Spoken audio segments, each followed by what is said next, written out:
میں ہوں نوید ستی، اور اس وقت آپ جیسے جانتے ہیں کہ پوری دنیا کی نظریں جو ہیں وہ ایران، اسرائیل اور امریکہ جنگ کے اوپر ہے۔ بات ہو رہی ہے جناب کہ اب کیونکہ مذاکرات کی بات ہو رہی ہے، اور اس کے بعد آپ نے دیکھا ہوگا کہ پاکستان کا کیا رول، ایران نے اس حوالے سے کیوں مسترد کیا معاملہ کہ جناب امریکہ جو ہے وہ ناانصافی بھی کر رہا ہے۔ اور اس کے بعد میں دیکھ رہا ہوں کہ بالکل تازہ ترین اگر صورتحال آپ کے سامنے رکھیں، جو جرمن وزیر خارجہ ہیں انہوں نے انکشاف کیا ہے کہ امریکہ اور ایران کے نمائندے بہت جلد پاکستان میں ملاقات کریں گے، یعنی پاکستان یعنی اسلام آباد میں ملاقات کریں گے۔ اسی طرح جو ہے وہ جنگ بندی مذاکرات میں پاکستان کی ٹیلی فونک جو سفارتکاری ہے اس نے بڑا اہم کردار ادا کیا اس میں۔ اب ظاہر امریکن میڈیا بھی یہی کہہ رہا ہے، بلکہ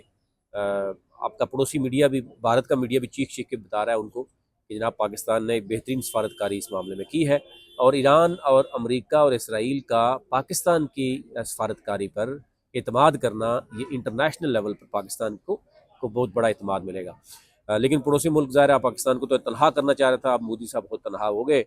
تو یوں جو ہے وہ کافی چیزیں جو ہے نا ان کے لیے مسائل بنے، اور آئے روز آپ کو پتہ مختلف طرح کی خبریں چلائی جا رہی ہیں۔ اچھا، امریکہ اور ایران کے نمائندے بہت جلد پاکستان ملاقات کریں گے، جس میں جرمن وزیر خارجہ کا انکشاف ہو۔ اس کے بعد پھر دنیا کے مختلف جو میڈیا چینلز ہیں اس سے بھی مختلف طرح کی خبریں آنا شروع ہو گئی ہیں۔ جو ایران نے کہا ہے کہ ٹرمپ کا جنگ بندی کا جو منصوبہ ہے اس میں امریکی تجاویز جو ہے وہ غیر منصفانہ قرار دے دی جائے گا۔ مذاکرات کے لیے وہ تیار ہیں، لیکن جو امریکن جو ڈیمانڈ ہے وہ ڈیمانڈ غیر منصفانہ ہے۔ اب اس میں دیکھنا ہوگا کہ یہ اگر واقعی پاکستان میں معاملات ہوتے ہیں تو کیا پاکستان اس میں چیزیں دیکھ سکے گا۔ اس کے ساتھ ساتھ اس وقت اسرائیل کے لیے بڑا مسئلہ ہے، امریکہ کے لیے بڑا مسئلہ بن گیا، مشرق وسطیٰ میں بڑا مسئلہ ہے۔ آپ نے دیکھا ہوگا بھارت سمیت بہت سے ممالک میں، اس خطے میں بھی، پاکستان میں بھی سمارٹ لاک ڈاؤن ہے، تو اس وقت پیٹرول کی یعنی انرجی کرائسس جو ہے وہ شدت اختیار کر گیا ہے بہت حد تک۔ آپ ایون یورپی ممالک میں دیکھیں، وہاں پر بھی انرجی کرائسس جو ہے وہ بڑھ چکے ہیں۔ میں ابھی تھوڑی دیر پہلے تھائی لینڈ کی ویڈیوز دیکھ رہا تھا، آسٹریلیا میں جو ہے وہ پیٹرول پمپس بند ہو گئے ہیں۔ اب ایک اور خبر جو آ رہی ہے کہ اسرائیلی آرمی کے اندر جو ہے وہ ٹوٹ پھوٹ کا شکار ہوئی ہے، اور اس میں فوج اندرونی طور پر ٹوٹ پھوٹ کا شکار ہو چکی ہے۔ اسرائیلی آرمی چیف کا چکا دینے والا انکشاف، یعنی اپنے ہی آرمی چیف جو ہے نا وہ سمجھ رہا ہے کہ ان کی جو آرمی ہے وہ اس وقت ان کے احکامات ماننے سے انکار کر چکی ہے۔ اور آپ نے دیکھا ہوگا کل میئر جو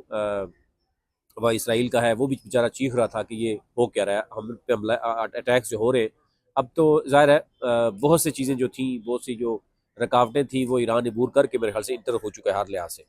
تو اس وقت ایران کا امریکہ اور اسرائیل کے خلاف فوری کارروائی کا مطالبہ بھی ایک معنی رکھتا ہے کہ جناب کہ فوری کارروائی کی جائے۔ اور اسی طریقے سے جو ہے وہ جو جرمن وزیر خارجہ ہے انہوں نے جو انکشاف کیا اس کے اوپر بہت سی ممالک کی جو چیزیں آ رہی ہیں وہ بھی سامنے آ رہی ہیں۔ لیکن امریکن میڈیا یہ کہہ رہا ہے کہ جنگ بندی مذاکرات میں پاکستان کی ٹیلی فونک سفارتکاری کا اہم کردار ہے، اور ٹیلی فونک سفارتکاری ظاہر ہے اس میں جو فیلڈ مارشل ہیں اور صدر ٹرمپ ہیں ان کا بڑا ہے، اور اس میں باقی ممالک جو ہے وہ بہت سے کچھ وہ تنقید بھی کریں، کچھ اس کو سراہ بھی رہے کہ ایٹ لیسٹ جو ہے نا اس معاملے کو ختم ہونا چاہیے۔ یہ اوورال صورتحال ہے۔ اب دیکھنا یہ ہوگا کہ آگے جو بھی حکمت عملی ہوتی ہے کہ کیا واقعی پاکستان جو ہے وہ بہت جلد پاکستان میں یہ جنگ بندی کے لیے جو ہے وہ بیٹھک ہوگی، اس میں کیا ہو سکتا ہے یہ کچھ بھی کہنا قبل وقت ہوگا۔ لیکن پاکستان کے ذریعے ایران کے مثبت اور مضبوط پیغامات کا تبادلہ ہوا، یہ اسٹیو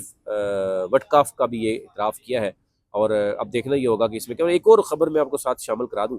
کہ جناب ایک بہت زیادہ بارش ہوئی ہے، آپ نے دیکھا ہوگا مشرق وسطیٰ میں، اسپیشلی دبئی کی اگر آپ نے دیکھا ہوگا، عمان اور دبئی اور اس پورے خطے میں،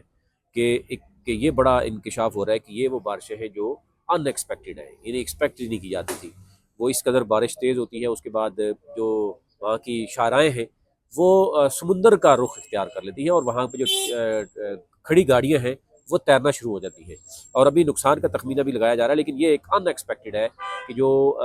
مارچ کے ماہ میں وہاں پر اس تیزی سے بارشیں ہو رہی ہیں۔ مزید جو اپڈیٹ ہوگی وہ آپ تک رکھیں گے، لیکن فی الحال اتنا ہی۔